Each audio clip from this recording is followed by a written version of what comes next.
Hello campers, welcome back to part 2 of our series on tents. Today we're going to be talking about setting up a tent and ground covers.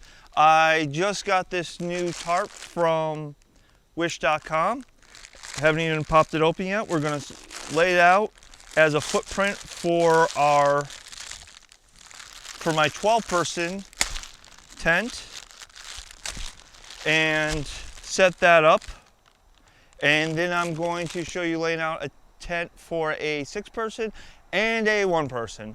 The 1-person is obviously my utility tent, kind of a nice ground cover. So I just noticed on the bag that said centimeters, not meters. So I misread it on the website. But this should be big enough for my 10 by 12 tent. So today we're at VFW Park in Barkhamsted, Connecticut. Okay, so what we're going to do today is we're going to lay out this tarp and see if it's big enough as a footprint. If it's the right size for the footprint, the advantage of having a footprint also is you can kind of, if you have a small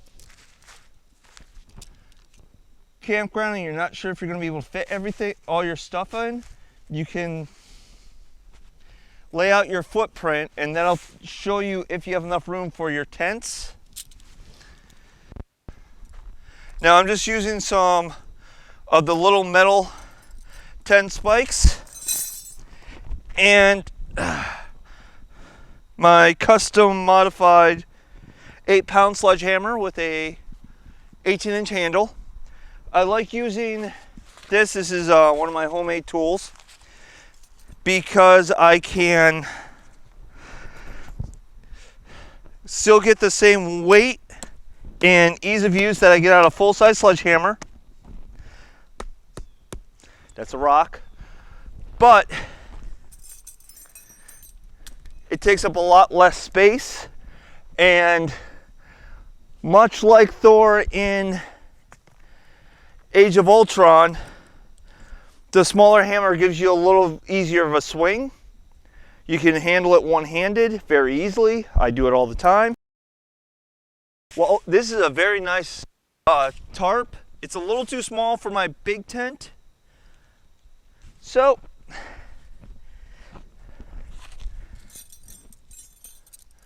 we're just going to rotate where we're putting our tents today.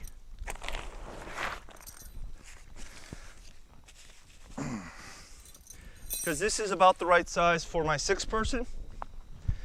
So what we're going to do, we're going to put the 6-person right there, and in that space there is going to go the 12-person.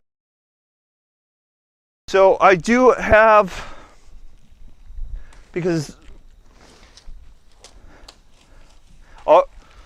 I do have a tarp I've used before. This is a 10 by 12 tarp from hardware store. Like I said, always check out your equipment before you use it. If you can't, bring spares. So this tarp I've used before with this larger tent. Now the thing is, I do plan on using that fire pit.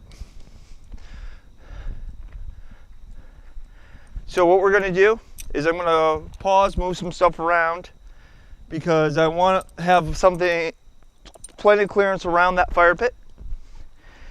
And I'll be right back, and I'll continue talking about setting up your campsite.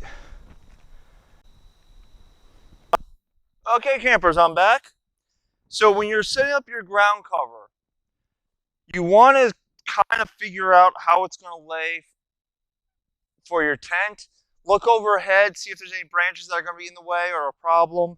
And then take your corners and mark them on the edges of where you want the tent to be, so that you have an idea of where your tent's going.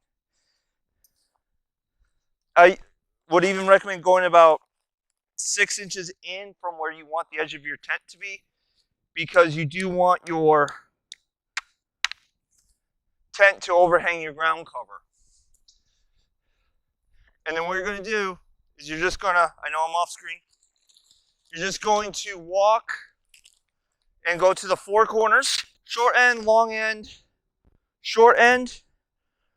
I usually like to start with the two long ends. That way it stretches. Get that third corner, you're almost completely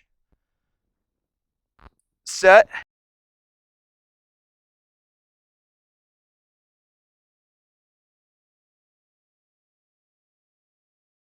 As you can see, I'm barely using any force whatsoever with this large hammer. I'm just letting the weight do the work for me. That's why I like the bigger sledgehammers. So I just noticed I didn't quite pull this tight enough. So I'm going to have a ripple down the side of my tent. Unless I pull it out. We now have a ground cover set up. Now some tents will come with a ground cover. You can get one as an optional secondary item. You can also just buy a tarp. What I would recommend is if you have a 10 by 12 tent, get yourself a 10 by 8 tarp, because again, you want that overlap, because if your tarp is bigger than your tent, you're going to have issues with rain and water. If it rains while you're camping, which can happen. I think I've camped in the rain more than I've camped in dry weather.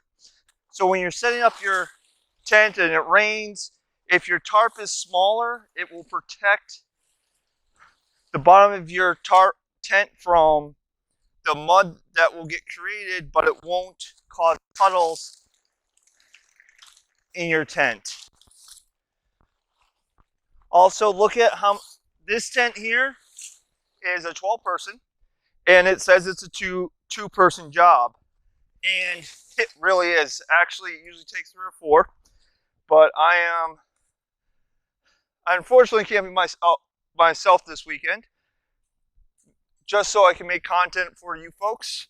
So you're going to see if a single person can set up one of these tents, or if this is just a act of futility. And what I'm doing right now, small sections of tent, reorganizing things, figuring out how the tent wants to be lined up, and then moving to the next section so I can see how my tent lines up with my tarp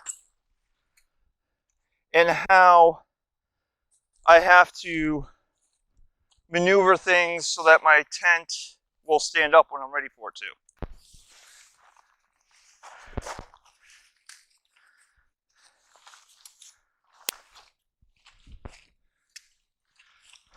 This is a Ozark Trail tent. I got it out Walmart. The reason I got such a large tent is at the time I was camping with some other people, and I like to be able to stand up in my tent. I'm 6'3". This was the only tent I could find on short notice that actually would fit me.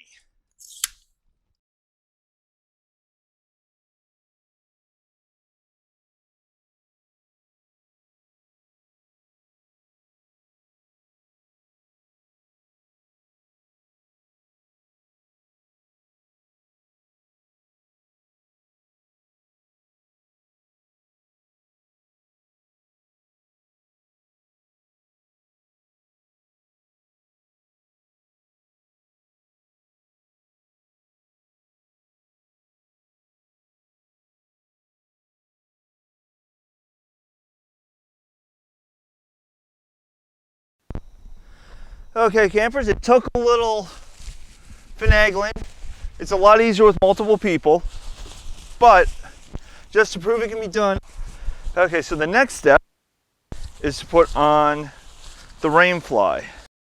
What I usually do is I try to lay it out a little bit, see where the name of your tent is. Then what we're going to do, go down to one end, find the connector point. With the rainfly, unlike the ground cover, I do like to go short side, long side. The last side's not really necessary. Rain flags serve two purposes. One being protection from weather, precipitation, sun, or high winds. And two, it's for privacy. Bug screen doesn't really give you a lot of privacy, so what you're going to do is you're going to use your rain flag for privacy. I've heard of some people going camping, not think of that, and were quite embarrassed. This is rated for 12 people. I would call this 4 to 6 person tent. If you want privacy, if you're a family of 12, yes, you can get away with this tent. Just no one really is going to have privacy. You're all going to be in it together. Well, what I usually do is I have one person grab one side, the other person grab the other, and you just drag it over the tent. Now, with this tent, you can also wait till you have your rain fly on in order to connect or to raise it up. And that makes this a little bit easier. I was just worried because I'm by myself. I may not be able to get it up if I had the rain fly on. And what you can do is, if you're doing this by yourself, is you can secure at a higher point so you can pull the rest of it down. So we have our 3-room 12-person tent all up. So now what we're going to do is, this tent has an awning, has a grommet on the tent, and then it has a metal pin that the grommet sits in on both sides. Here, I'll show you.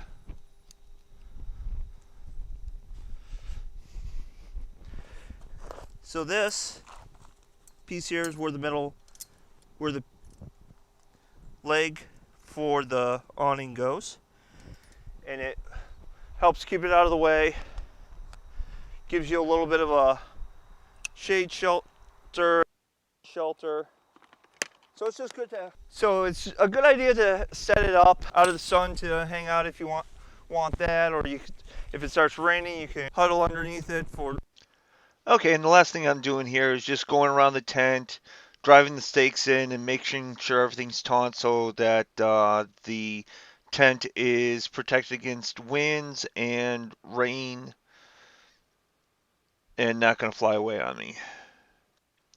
All right, campers, thank you for viewing this setup of a 12-person tent. If you have any questions, comments, and concerns, please leave a comment in the comment section below. And if you're enjoying this content, please remember to like, share, and subscribe. And remember, as always, as long as you're having fun, you're doing camping right.